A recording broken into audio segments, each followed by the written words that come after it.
Salut, c'est Nicolas. Dis, tu sais placer des entiers sur une droite graduée? Par exemple le 0, le 1, le 2, le 3, le 4. C'est plutôt facile, hein? Par contre, si je te demande de placer des fractions, comme par exemple 5 sixièmes ou 15 seizièmes, là ça se complique un petit peu. Donc moi je te propose de te montrer comment faire pour placer des fractions sur une demi-droite graduée. Alors déjà, c'est quoi une demi-droite graduée? Une demi-droite graduée, c'est une demi-droite, donc une origine, le 0, et puis un côté qui va à l'infini. La flèche, elle est là pour indiquer l'ordre croissant des nombres. Puisqu'on s'éloigne du 0, les nombres deviennent de plus en plus gros. Cette demi-droite, elle possède des graduations. Des graduations, c'est quoi? En fait, c'est des petites marques qui sont régulières, un peu comme sur ta règle, qui sont espacées toujours de la même longueur, hein, sur chaque graduation. Alors, les fractions, tout comme les nombres entiers, c'est des nombres, hein. Donc on peut les classer en partant de 0 et les placer sur cette demi-droite. Par contre, tu vas voir que sur l'exemple suivant, toutes les fractions que j'ai choisies ont le même dénominateur. Tu vas tout de suite voir pourquoi. Voici trois points A, B, C qui ont pour abscisse pour le premier 5 sixièmes, 8 sixièmes pour le deuxième et 15 sixièmes pour le dernier. Donc tu vois ici, j'ai choisi que des fractions qui ont le même dénominateur 6. Alors pourquoi? Tout simplement parce que quand tu as un dénominateur de 6, ça veut dire qu'entre chaque unité sur ta demi-droite graduée, il doit y avoir 6 espaces. Donc par exemple, si le 0 est ici, le 1, je vais devoir le mettre à 6 espaces du 0. Donc là, je vais compter les espaces. 1, 2, 3, 4, 5, 6. Et le 1, je dois le mettre là. Je recommence. 1, 2, 3, 4, 5, 6. Le 2, je le mets là. En fait, ça vient du fait que quand tu as un sixième, un sixième, c'est une unité que tu as coupée en 6. Donc là, j'ai 5 sixièmes. Donc je vais partir du 0, puis je vais compter jusqu'à 5 graduations. Donc 1, 2, 3, 4, 5. Mon 5 sixième, il est ici. Et mon A, je le mets juste au-dessus. Ça veut dire que le point A, il se trouve à cet endroit-là.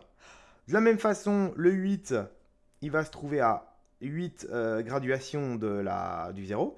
Donc là, on est déjà à 5, 6, 7, 8. Donc le B, je vais le mettre ici. On a 8 sixièmes. Et je continue jusqu'à 15.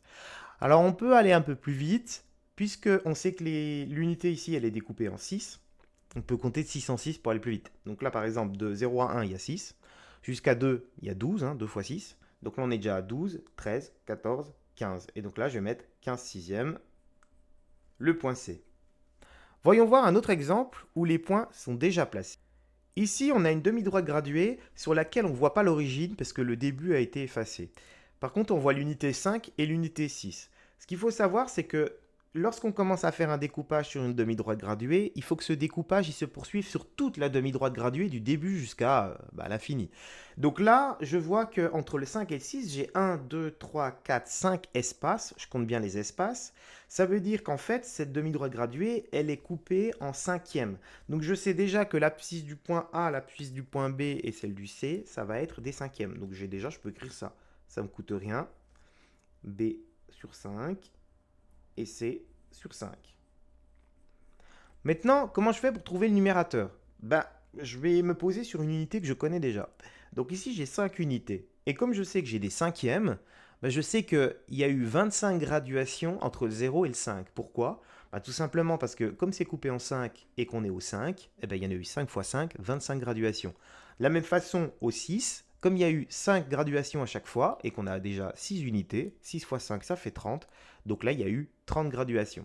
Donc si je reviens au 5, ici il y en a 25 de graduation, 5 fois 5. Celle d'avant, c'est la 24e. Donc le A, il a pour abscisse 24 cinquièmes. Le B, ça va être 25, 26, 27, 28. Et puis pour le C, donc 6 fois 5, 30, 31, 32, 32 cinquièmes.